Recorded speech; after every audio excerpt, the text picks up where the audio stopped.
নিজের ছেলেকে আব্বু এবং মেয়েকে আম্মু সম্বোধন করে ডাকা যাবে কিনা? কেউ আগে কখনো খারাপ কাজ করেছেন, এখন সেগুলো ছেড়ে দিলে কি জান্নাতে পাবে? মহিলারা কি কবরস্থানে যেতে পারবেন এবং কবর জিয়ারত করতে পারবেন? জান্নাতে আমার ওয়াইফকে কি আমি পাবো? আল্লাহ না করুন, আমি যদি জাহান্নামবাসী হই আর আমার স্ত্রী যদি জান্নাতবাসী হন, তাহলে আমার স্ত্রী কি অন্য কারোর হয়ে যাবে? এমন আমলের কথা বলেন যে আমল করলে আমার ওয়াইফ অন্য কারোর জন্য জায়েজ হবে না। পারফিউম ব্যবহার করা মহিলাদের জন্য হারাম, কিন্তু বাইরে যাওয়ার পর অনেকের ঘামের গন্ধ আসে, এটা অনেকের অসুবিধা হয়, সেক্ষেত্রে করণীয় কি? প্রত্যেক সালাতেই কি সানা পড়তে হবে নাকি শুরুতে একবার পড়লেই হবে? ইস্তেঞ্জার পর কি টিস্যু ব্যবহার করা বিরাত? আল্লাহ রাসূল সাল্লাল্লাহু আলাইহি ওয়াসাল্লাম তো টিস্যু ব্যবহার করেন। স্বামীকে খুশি করার জন্য ফর্সা হওয়ার ক্রিম ব্যবহার করা যাবে কিনা? মৃত ব্যক্তির লাশ, বিশেষ করে মহিলার লাশকে ভিডিও কনফারেন্সের মাধ্যমে দূর দূরান্তের আত্মীয় স্বজনকে দেখানো যাবে? ওযু ছাড়া নাপাক অবস্থায় সালাম দিলে কি সওয়াব পাওয়া যাবে? খাওয়ার সময় সালাম দেওয়া যাবে কিনা? নামাজ অবস্থায় ওযু চলে যেতে চায়, এমন অবস্থায় ওযু আটকিয়ে রেখে নামাজ আদায় করা যাবে কি? 4 রাকাত নামাজের বদলে 3 রাকাত পরে সালাম ফিরালে কি করণীয়? এটা পরে মনে পড়েছে। ছোট বাচ্চার প্রসাব গায়ে লাগলে কি নামাজ হবে? অমুসলিমদের সালাম দেওয়া যাবে কিনা? ওযু নষ্ট হয়ে গেলে আবার ওযু করে মোজার উপর মাসা করলে কি হবে? বংশের কেউ যদি সুসাইড করে মারা যায়, তার জন্য পরিবারের এবং বংশের অনেকে জাহান্নামে যাবে, কথাটা কি সত্য? আর যারা সুইসাইড করবে তারা কি কখনো জান্নাতে যেতে পারবে না? মানুষের নামে মিথ্যা অপবাদ দেওয়া সম্পর্কে ইসলাম কি বলে? দাঁড়িয়ে পেশাব করলে কি গোসল করা ব্যতীত নামাজ হবে না? বিলম্ব না করে চলুন আমরা প্রবেশ করি আপনাদের প্রশ্নগুলোর উত্তর দেওয়ার পালায়। আমি প্রথমে দেখতে পাচ্ছি নুসরাত কবির উর্মি, আপনি লিখেছেন অজুর পরে ভ্যাসলিন, গ্লিসারিন ইত্যাদি ব্যবহার করলে অজু বা নামাজের কোনো ক্ষতি হবে কি? না, অজু বা সালাত ভঙ্গের সুনির্দিষ্ট কারণ আছে, সেই কারণগুলো না পাওয়া গেলে অজু বা সালাত ভঙ্গ হবে না। বিধায় ভ্যাসলিন বা গ্লিসারিন ইত্যাদি ব্যবহার করলে অজু নষ্ট হবে না, সালাতেও কোনো অসুবিধা হবে না, কারণ এগুলোর ফলে অজু ভঙ্গের কোনো কারণ পাওয়া যায় না। অজু ভঙ্গের মৌলিক কারণ হলো শরীর থেকে যদি নাপাক বের হয় বা নাপাক বের হওয়ার মতো যথেষ্ট সম্ভাবনা তৈরি হয়, তাহলে সেক্ষেত্রে অজু ভঙ্গ হয়।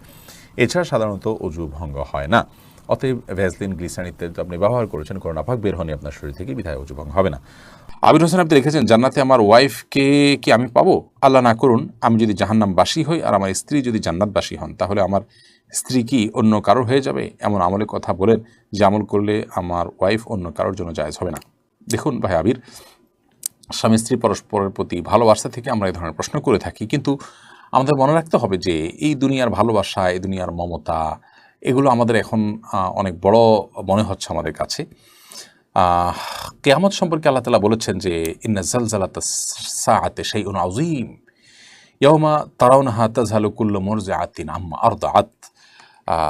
মহাপ্রলয় যে হবে, কিয়ামত বা আপনার হিসাব দিবস তো অনেক পরে, সেটির যে সূচনা হবে মহাপ্রলয়ের মাধ্যমে, সেই মহাপ্রলয় সম্পর্কে আল্লাহ তাআলা বলেছেন এটা বিশাল বড় একটা বিষয় হবে। এত বড় বিষয় হবে যে দুগ্ধদানকারিণী মা নিজের দুধ দেওয়া সন্তান কথা ভুলে যাবেন এই ভয়াবহতায়, এবং গর্ভধারণকারী মার গর্ভে সন্তান আছে সে কথা ভুলে যাবেন ভয়াবহতার কারণে। ভয়াবহতার কোন পর্যায়ে চলে যাবে, এইসব ভালোবাসা এগুলো গৌণ হয়ে যাবে তখন যদি ওই পরিস্থিতির মুখোমুখি আমরা পড়ি।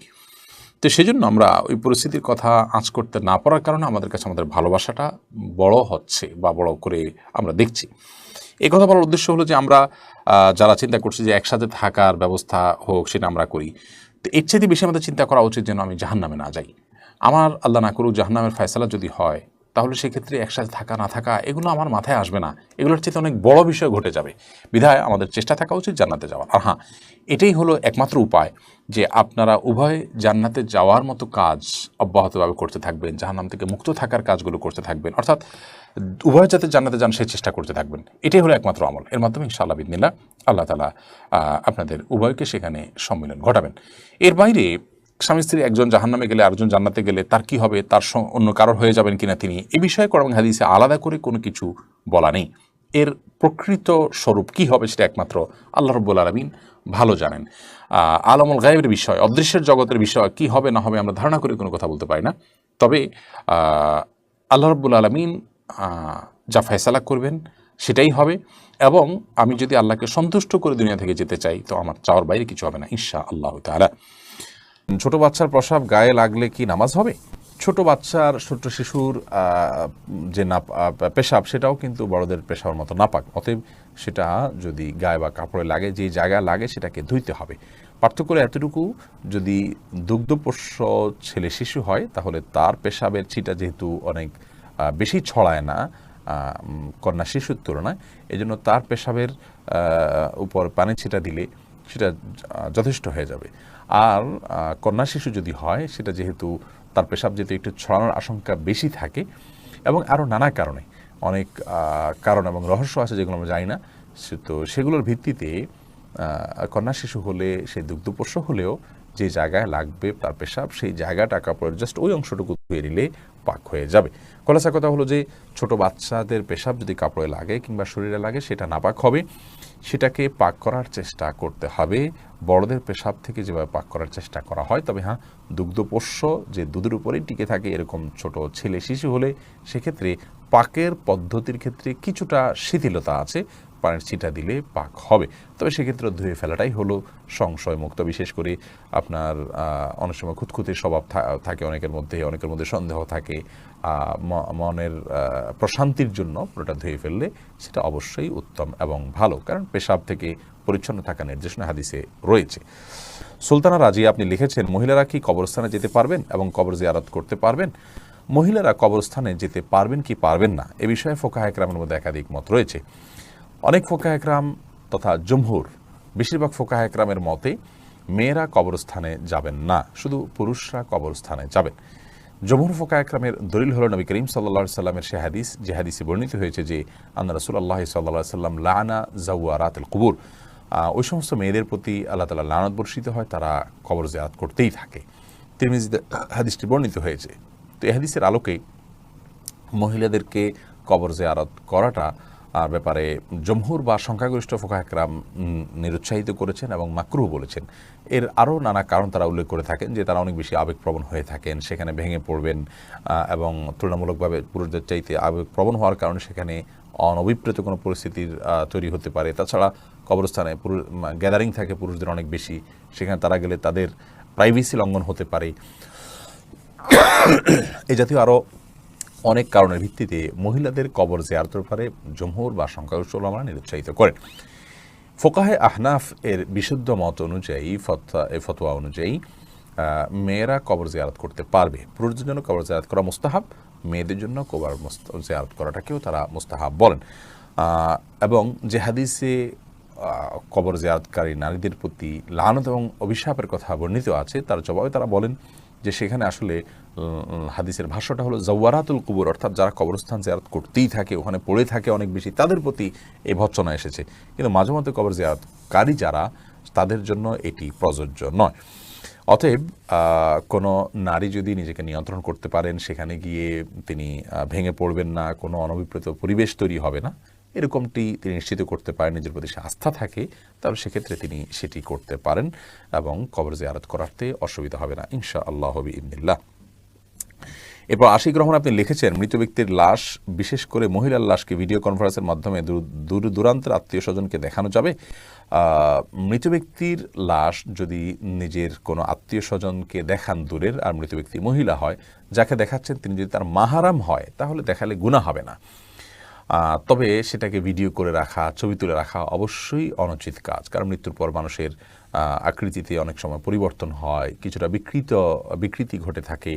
এগুলোকে ধারণ করা, রাখা বা বিভিন্ন জায়গায় প্রচার করানোর সময় মৃত ব্যক্তির জন্য অপমানের হয়, যেটা তিনি জীবদ্দশায় হয়তো পছন্দ করতেন না, যে তার বিকৃত কোনো রূপকে কেউ প্রচার করুক। সেজন্য রেকর্ড করে রাখা অনুচিত। তবে লাইভে যদি দেখানো হয় তার কোনো মাহরামকে, যাতে পর্দার কোনো বিধান লঙ্ঘন না হয়, তাহলে সেক্ষেত্রে কোনো হারাম কিছু হবে না বলে আশা করি। তবে মনে রাখতে হবে, খুব দ্রুততার সাথে আপনার দাফন কাফনের ব্যবস্থা করা, এই সমস্ত লাইভ কনফারেন্স এগুলো করতে যেন খুব বেশি বিলম্ব না করা হয়, সে বিষয়টি অনেক গুরুত্বপূর্ণ। কারণ আসরিউল জানাজা হাদিসে আসছে, জানাজা খুব দ্রুততার সাথে তোমরা দাও। এমনি মানিক ইসলাম লিখেছেন, মানুষের নামে মিথ্যা অপবাদ দেওয়া সম্পর্কে ইসলাম কি বলে? এটা অত্যন্ত জঘন্য অপরাধ। বিশেষ করে চারিত্রিক বিষয়ে যদি মিথ্যা অপবাদ দেওয়া হয়, তাহলে তো তার জন্য বেত্রাঘাতের শাস্তি পর্যন্ত ইসলাম রেখেছে। বিধায় কারোর নামে মিথ্যা অপবাদ দেওয়া এটা অত্যন্ত জঘন্য বিষয়, এবং বান্দার হকের ভিতরে অত্যন্ত বড় ধরনের একটি হক, যে মানুষ সম্পর্কে মিথ্যা অপবাদ না দেয়া। যদি এটা করে কেউ, তাহলে তিনি কবিরা গুনাহে লিপ্ত হলেন এবং জাহান্নামে পতিত হওয়ার মতো শাস্তি উপযুক্ত হলেন। আল্লাহ তাআলা আমাদেরকে হেফাজত করেন। আলাউদ্দিন ফারাবি আপনি লিখেছেন, ইস্তেঞ্জার পর কি টিস্যু ব্যবহার করা বিদআত? আল্লাহ রাসূল সাল্লাল্লাহু আলাইহি ওয়াসাল্লাম তো টিস্যু ব্যবহার করেন। দেখুন, আপনি স্টুল পাসের পর, পায়খানা করার পর, আপনার ইস্তেঞ্জা করার পর কোনো কিছু দিয়ে পরিচ্ছন্ন হলেন, সেটা কোনো পাথরের টুকরা হতে পারে, কোনো মাটির টুকরো হতে পারে, বা অন্য কিছু দিয়ে আপনি করলেন, সম্মানজনক কোনো কিছু দিয়ে করলেন না, জাস্ট সাধারণ কোনো যে এটার জন্যই উপযোগী কোনো কিছু দিয়ে আপনি পরিষ্কার করলেন, এরপর আপনি পানি ব্যবহার করলেন, এটা হাদিস দ্বারা প্রমাণিত। অতএব সেটা আপনার ঢিলাই হইতে হবে, অর্থাৎ মাটির চাকাই হতে হবে, কিংবা পাথরের কুচি টুকরাই হতে হবে, এটা বাধ্যতামূলক না। টিস্যু নবী সাল্লাল্লাহু আলাইহি ওয়াসাল্লাম ব্যবহার করেনি, নবী করিম সাল্লাল্লাহু আলাইহি ওয়াসাল্লাম তো এই কাপড়ও ব্যবহার করেনি, তার সময় তো এই সুতা এই কাপড় ছিল না। নবী করিম সাল্লাল্লাহু আলাইহি ওয়াসাল্লাম তো চশমা ব্যবহার করেনি, তার সময় এটা ছিল না। দুনিয়াবী বিষয় মূলগতভাবে যেটা কোনো ইবাদত না। আমি এই টিস্যুটা ব্যবহার করছি, টিস্যুটা ব্যবহার করলে সওয়াব বেশি হবে, ইট বা পাথর ব্যবহার করলে সওয়াবটা কম হবে, মাটির চাকা ব্যবহার করলে সওয়াবটা কম হবে, এরকম তো না। অর্থাৎ এটার সাথে সওয়াবের সম্পর্ক নাই, এটা নিছক একটা মাধ্যম পরিবর্তন হতে পারে। নবী সাল্লাল্লাহু আলাইহি ওয়াসাল্লাম তো এই কলম দিয়ে লেখেন নাই, আমরা তো এই কলম দিয়ে লিখছি। তিনি যে কনফিডেন্স সাথে এরকম না, তাহলে আমারটা কি বেদাত হবে? না, এটা বেদাত হবে। বেদাত হলো গায়রে দিরা দি সমর্দন বেদাত, যেটা দিন নয় সেটাকে দিন মনে করা বেদাত। টিস্যু ব্যবহার করাটা দিন, ওই মাটির চাকা ব্যবহার করাটা দিন নয়, এরকম যদি মনে করা হয় তাহলে সে বেদাত হবে। আমি টিস্যু একটা মাধ্যম হিসেবে ব্যবহার করছি, অন্য কোনো মাধ্যম থাকলে অন্য কোনটা দিয়ে করতে পারতাম, এটা ইবাদত হিসাবে করছি না। পরিচ্ছন্ন করাটা উদ্দেশ্য, কি দিয়ে করছে এটা উদ্দেশ্য না, তাহলে সেক্ষেত্রে সেটা বেদাত হয় না, বিধায় এটা বেদাতে পরিগণিত হবে না। লুনা পারভিন ঝর্ণা আপনি লিখেছেন, অমুসলিমদের সালাম দেওয়া যাবে কিনা? অমুসলিমদের সাথে সামাজিক সৌহার্দ্যমূলক সম্পর্ক বজায় রাখার চেষ্টা করতে হবে, এবং সেজন্য তাদেরকে অভিবাদন দিবেন, অভিবাদন গ্রহণ করবেন, সেটা ঠিক আছে। কিন্তু সালাম দেওয়ার যে ব্যাপারটা আছে সেটা হলো যে অমুসলিমদেরকে অমুসলিমরা যদি আপনাকে সালাম দেন তাহলে সেটা আপনি ওয়ালাইকুম বলে জবাব দিবেন। আর আগ বেড়ে তাদেরকে আপনি যত রকমের অভিবাদন আছে, সামাজিক অভিবাদন, গুড মর্নিং, গুড ইভিনিং ইত্যাদি ইত্যাদি, স্বাগতম, অন্য যা যা আছে প্রচলিত সেগুলো আপনি তাদেরকে বলবেন। কিন্তু সালাম যেটা আল্লাহ তাআলার গুণবাচক নাম, সেটা তাদেরকে নিবেদন করবেন না, কারণ তারা আল্লাহতে বিশ্বাস রাখেন না। তাছাড়া আপনি সালামের মাধ্যমে যে আল্লাহ তাআলার কাছে শান্তি কামনা করছেন, সে আল্লাহ তো তিনি নিজে বিশ্বাসই করেন না, তিনি যা বিশ্বাস করেন না সেটা তার উপরে আরোপ করে দেওয়া, এটা কখনো ন্যায্যতা হতে পারে না। সেজন্য সালাম আকবরি নয়, বরং তারা যদি সালাম দেন তাহলে আপনি ওয়ালাইকুম বলে জবাব দিবেন। আর এছাড়া সামাজিক সৌহার্দ্যপূর্ণ যে কোনো অভিবাদন, সাধারণ অভিবাদনগুলো তাদের সাথে বিনিময় করা যেতে পারে। এরপরে মোহাম্মদ আরাদ আবদুল্লাহ আপনি জানতে চেয়েছেন, দাঁড়িয়ে পেশাব করলে কি গোসল করা ব্যতীত নামাজ হবে না? না, দাঁড়িয়ে পেশাব করলে যে গোসল করতে হবে এমনটি বাধ্যতামূলক নয়, বরং দাঁড়িয়ে পেশাব করার পরও আপনি গোসল ছাড়া নামাজ আদায় করতে পারেন। দাঁড়িয়ে পেশাব করতে গেলে যদি আপনার শরীরে কোথাও ছিটে ফোঁটা লাগে বা পেশাব লেগে যায়, সেই জায়গাটা আপনি ধুয়ে ফেলবেন, ধুয়ে আপনি সালাত আদায় করতে পারবেন। আর দাঁড়িয়ে পেশাব করাটা অনুচিত, অনুত্তম, ভালো নয়, মাকরুহ কাজ। নবী করিম সাল্লাল্লাহু আলাইহি ওয়াসাল্লাম সচরাচর দাঁড়িয়ে পেশাব করতেন না। এরপরে আরফাতুন নাহার মুন্নি আপনি লিখেছেন, বংশের কেউ যদি সুসাইড করে মারা যায় তার জন্য পরিবারের এবং বংশের অনেকে জাহান্নামে যাবে, কথাটা কি সত্য? আর যারা সুইসাইড করবে তারা কি কখনো জান্নাতে যেতে পারবে না? অবশ্যই পারবে, যদি আল্লাহ তাআলা তাদেরকে মাফ করেন। তবে সুইসাইড করাটা গুনাহ, কবিরা গুনাহ, অপরাধ কর্ম করতে করতে মারা গেলেন, এই বিষয়টি অত্যন্ত জঘন্য এবং গর্হিত, আল্লাহ চাইলে তাকে মাফ করতে পারেন। আর কেউ সুইসাইড করে মারা গেলে তার পরিবারে কেউ জান্নাতে যাবে না, সবাই জাহান্নামে যাবে, এটি একেবারেই অনর্থক কথা। কারণ আল্লাহ তাআলা কোরআন কারীমে বলেছেন, ওয়া আল্লা তাজিরু ওয়াজিরাতুন ভিজরা উখরা, একজনের পাপের বোঝা অন্যজন কখনো বহন করবে না, আল্লাহ তাআলা এটি কাউকে চাপিয়ে দেন না, বিধায় এই কথা সত্য নয়। ওমর ফারুক আপনি লিখেছেন, অজু নষ্ট হয়ে গেলে আবার অজু করে মোজার উপর মাসা করলে কি হবে? অজু যদি নষ্ট হয়ে যায়, নতুন করে অজু করেছেন, পরিপূর্ণ অজু করেছেন, সে অজুতে পাও ধুয়েছেন, এরপরে আপনি যদি মোজা পরেন, সে মোজার উপরে আপনার বাসাবাড়িতে থাকলে 24 ঘন্টা পর্যন্ত যতবার অজু করবেন, আর মোজা না খুলে পাও ধোয়ার পরিবর্তে মোজার উপরে এভাবে ভেজা হাত টেনে দিয়ে মাসা করলে চলবে। শর্ত হলো মোজা চামড়ার হতে হবে, অথবা এমন কাপড়ের মোজা হতে হবে যেটা অত্যন্ত শক্ত, অত্যন্ত মজবুত। এমন না হয় যে মাসা করলেন আর ভিতরে ভিজে গেল, কিংবা মোজা পরলেন তো আপনার চামড়া দেখা গেল এত পাতলা বা খুব বেশি ঠুনকো, বরং খুব মজবুত ধরনের কাপড়ের মোজা যদি হয়, যেটা পরে দীর্ঘ পথ হেঁটে যাওয়া যায়, এরকম মোজার উপরে মাসা করা জায়েজ হবে। এস এ হাবিব, আপনার প্রশ্নটি আপনি লিখেছেন, নিজের ছেলেকে আব্বু এবং মেয়েকে আম্মু সম্বোধন করে ডাকা যাবে কিনা? স্নেহের জায়গা থেকে বা মমতা করে তাদেরকে আব্বু বা আম্মু ডাকতে কোনো অসুবিধা নেই। এটা রূপকার্থে আব্বু আম্মু ডাকা হয়। আব্বু আম্মু ডাকার মানে এই না যে আমার কাগজে কলমে জন্মদাতা পিতা বা মাতা হিসেবে তাদেরকে ঘোষণা দিলাম, এরকম তো আর কেউ করে না। অতএব স্নেহের বশে তাদেরকে আব্বু কিংবা আম্মু ডাকাতে কোনো সমস্যা নেই। সুমন আহমেদ আপনি লিখেছেন, 4 রাকাত নামাজের বদলে 3 রাকাত পরে সালাম ফিরালে কি করণীয়? এটা পরে মনে পড়েছে। ফরজ নামাজ যদি 4 রাকাত যায়, 3 রাকাত সালাম ফিরে ফেলান, তৎক্ষণাৎ মনে পড়লে তো আরেক রাকাত পড়ে শেষে তাসাহুদ নামাজ হয়ে যাবে, কিন্তু আপনি উঠে চলে গেছেন, অন্য কাজ টাজ করছেন, তারপরে মনে পড়েছে, তাহলে আবার আপনাকে সে সালাত আদায় করতে হবে। এরপরে আব্দুল মা এই আইডি থেকে আপনি লিখেছেন, মাথার চুল কি কালার করা সম্পর্কে ইসলামের শরীয়ত কি বলে? মাথার চুল কালার করতে পারেন, বিশেষ করে সাদা যখন হয়ে যায় তখন নবী করিম সাল্লাল্লাহু আলাইহি ওয়াসাল্লাম এর হাদিস অনুযায়ী এটাকে কালার করাটাই হলো উচিত এবং সুন্নাহ। তিনি বলেছেন, ইয়াহুদিরা সাদা চুল রাখে, তোমরা এটাকে কালার করবে, ওয়াজান্নিবুস সাওয়াদ, তবে তোমরা কালো কালার থেকে বিরত থাকবে। অতএব মেহেদি বা এই জাতীয় কোনো ন্যাচারাল কোনো কিছু যদি আপনি কালার করতে পারেন সেটা সুন্নাহ। নাইমা সুলতানা আপনি লিখেছেন, অজু করার পর সাবান ব্যবহার করলে অজু হয় কিনা? অজু হবে, কোনো অসুবিধা নেই, সাবানের ব্যবহার করলে অজু ভঙ্গের কোনো কারণ হয় না। শেখ আফরোজা নিজম আপনি লিখেছেন, কেউ আগে কখনো খারাপ কাজ করেছেন, এখন সেগুলো ছেড়ে দিলে কি জান্নাতে পাবে? অবশ্যই সেগুলো ছেড়ে দিয়ে সেগুলোর জন্য যদি আল্লাহর কাছে মাপ চান, তওবা করেন, ইনশাআল্লাহ বিদিনিল্লাহ আপনি তার মধ্যে দিয়ে তিনি জান্নাতে যেতে পারেন। হারুন রশিদ লিখেছেন, বিবাহের পূর্বে উভয়ের সম্মতিতে শারীরিক সম্পর্কের বিধান কি? বিবাহের পূর্বে যদি উভয়ের সম্মতিতে শারীরিক সম্পর্ক করেন তবুও সেটি হারাম হবে, গুনাহ হবে। বিবাহের কথা পাকাপাকি হোক অথবা বিবাহের ওয়াদা একে অন্য থেকে হোক কিংবা না হোক, সর্বাবস্থায় বিবাহ বহির্ভূত শারীরিক সম্পর্ককে বা সব ধরনের নারী পুরুষের বেগার নারী পুরুষের সম্পর্ককে ইসলাম পরিপূর্ণ হারাম করেছে। এটি জেনা, এবং এই জেনা জাহান্নামে পতিত হওয়ার মতো একটি শাস্তি, কবিরা গুনাহ একটি শাস্তি। মেরাজে নবী করিম সাল্লাল্লাহু আলাইহি ওয়াসাল্লাম যে অপরাধগুলোর শাস্তি দেখানো হয়েছে সেরকম একটি অপরাধ হলো জেনা। বিধায় আল্লাহ তাআলা আমাদেরকে মাফ করুক, বৈবাহিক সম্পর্ক ছাড়া এটি জায়েজ নয়, হারাম। শাহিন আলম লিখেছেন, পারফিউম ব্যবহার করা বৈধ হবে কি? পারফিউম ব্যবহার করা বৈধ। পারফিউমে যে অ্যালকোহল আছে সেই অ্যালকোহলের কারণে অনেক ওলামা ইকরাম নাজায়েজ বলেন, তবে অ্যালকোহল ছাড়া অনেক পারফিউম আছে সেগুলো তো অবশ্যই জায়েজ হবে। আর অ্যালকোহল থাকলেও নাজায়েজ হবে যে সেটি নিশ্চিত নয়, অনেকের মতে নাজায়েজ হবে, অনেকের মতে জায়েজ হবে, কারণ অ্যালকোহল পান করা হারাম হলেও সেটি কাপড় চোপড় লাগলে যে নাপাক হয়ে যাবে ব্যাপারটি সেরকম নয়। এটা নিয়ে যথেষ্ট মতপার্থক্য আছে। সবচেয়ে ভালো হয় অ্যালকোহল ছাড়া অনেক পারফিউম বাইরে হচ্ছে সেগুলো ব্যবহার করা, কিংবা আপনার আতর ব্যবহার করা। আমি ব্যক্তিগতভাবে অ্যালকোহল সহ পারফিউম ব্যবহার করাটাকে জায়েজ মনে করি।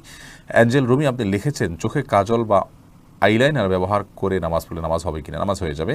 এমনি সাকিব মাতব্বর লিখেছেন, নামাজ অবস্থায় অজু চলে যেতে চায়, এমন অবস্থায় অজু আটকিয়ে রেখে নামাজ আদায় করা যাবে কি?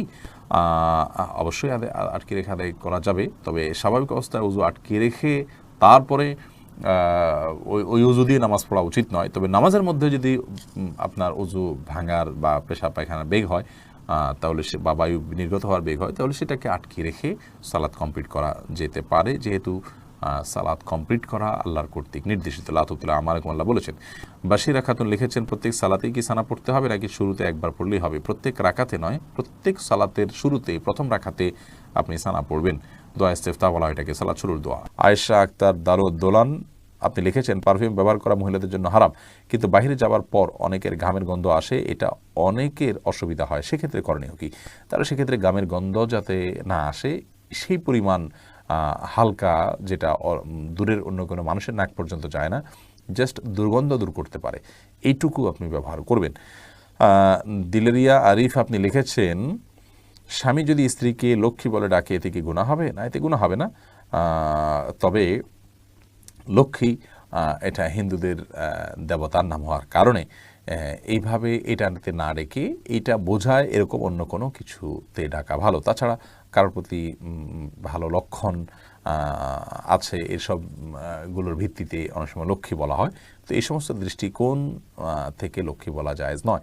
এমনিতেই আপনার আদর করে কেউ লক্ষ্মী বলে ফেললো, ওই রকম কোনো দৃষ্টিভঙ্গি তার নাই বা মাথায়ও তার সেটি নাই, তাহলে সেক্ষেত্রে তিনি গুনাহগার হবেন, ব্যাপারটি সেরকম নয়। তবে যে শব্দের ব্যবহার ভিন্নধর্মী মানুষরা বিভিন্ন বিশ্বাস থেকে করে থাকে, সেটার বিকল্প শব্দ থাকলে আমরা সেটি ব্যবহার করা অবশ্যই ভালো। ইসরাজান আপনি লিখেছেন, স্বামীকে খুশি করার জন্য ফর্সা হওয়ার ক্রিম ব্যবহার করা যাবে কিনা? ফর্সা হওয়ার ক্রিম সম্পর্কে আগে আমরা বলেছি, এটা থেকে আদতেই কি পরিপূর্ণ মানুষের রং চেঞ্জ হয়ে যায় কিনা? যদি পূর্ণ রং চেঞ্জ হয়ে মানুষের আকৃতি পরিবর্তন হয়ে যায় তাহলে সেটা তো জায়েজ নয়। আর হালকা একটু ফর্সা দেখায় এরকম যদি হয় তাহলে সেটা করা যেতে পারে। আব্দুল্লাহ মামুন আপনি লিখেছেন, কেউ হারাম টাকা দিয়ে ঘর তৈরি করলে সেই ঘর থেকে যে ভাড়া আসে এটাকে হারাম হবে? হারাম টাকা দিয়ে যদি ঘর তৈরি করেন, টাকাটার মালিক যদি আরেকজন হয় তাহলে তার ভাড়াটাও তো অবশ্যই হারাম হবে, জায়েজ হবে না। হোসেন স্বপন আপনি লিখেছেন ওযু ছাড়া নাপাক অবস্থায় সালাম দিলে কি সওয়াব পাওয়া যাবে? যাবে, কোনো অসুবিধা নেই, নাপাক অবস্থায় সালাম দেওয়া যায়। এমনি শামসুল ইসলাম তুহিন লিখেছেন আমি কিছু টাকা রাস্তায় পেয়েছি, আমি চেষ্টা করা সত্ত্বেও মালিক খুঁজে পাইনি, এখন আমি টাকাটা কী করব? কোনো গরিবকে দান করে দিবেন? নিজে গরিব হলে আপনি খেতে পারেন, তবে মালিক খুঁজে পাওয়ার জন্য আপ্রাণ চেষ্টা আপনার করতে হবে। যদি টাকাটা উল্লেখযোগ্য হয়, আর যদি অনেক অল্প স্বল্প হয়, তাহলে এটার জন্য খুব বেশি আপ্রাণ চেষ্টা না করে আপনি গরিব দুঃখীকে দান করে দিতে পারেন। মারিয়াম মেমো আপনি লিখেছেন স্বামীর জন্য বা নিজের জন্য মুখে কৃত্রিম তিল বসানো যাবে কি? পরপুরুষ না দেখলেও কি গুনাহ হবে? আল্লাহ সৃষ্টিতে পরিবর্তন করা যায় না, লা তাবদীলা লিখালকিল্লাহ। এই জন্য এই ধরনের তিল, কৃত্রিম তিল স্থাপন, এটা নিজের রূপকে অনেকটা পরিবর্তন করার শামিল, সেই জন্য এটি জায়েজ হবে না। সবজল হোসেন এই আইডি থেকে আপনি লিখেছেন সহবাসের সময় শরীরে যে কাপড় থাকে সেটা পরে নামাজ হবে কিনা? যদি সেখানে কোনো নাপাক না লাগে, ওইটা পরে নামাজ পড়ে নামাজ হবে। যদি আপনি এটাকে আলতোভাবে এমনভাবে রাখেন যে সেখানে কোনো নাপাক লাগলো না, তাতে কোনো অসুবিধা নেই, নামাজ হয়ে যাবে। সোহানুর রহমান শিহাব আপনি লিখেছেন খাওয়ার সময় সালাম দেওয়া যাবে কিনা? খাওয়ার সময় সালাম দেওয়া নেওয়াতে মৌলিকভাবে কোনো অসুবিধা নেই, যদি ডিস্টার্ব ফিল না করেন যাকে সালাম দিয়েছেন তিনি, তাহলে সেক্ষেত্রে খাওয়ার ফাঁকে ফাঁকে আমরা কথা বললে সেটা যেরকম নাজায়েজ নয়, ঠিক সালাম আদান প্রদান করলে সেটা নাজায়েজ নয়। আমরা অনেকে মনে করি খাওয়া আর ইবাদত করা সমান, খাওয়া আর নামাজ পড়া সমান, এরকম অনেক মুখরোচক কথা বা অনেক বলি আমরা শুনতে পাই, এগুলোর কোনো ভিত্তি নেই।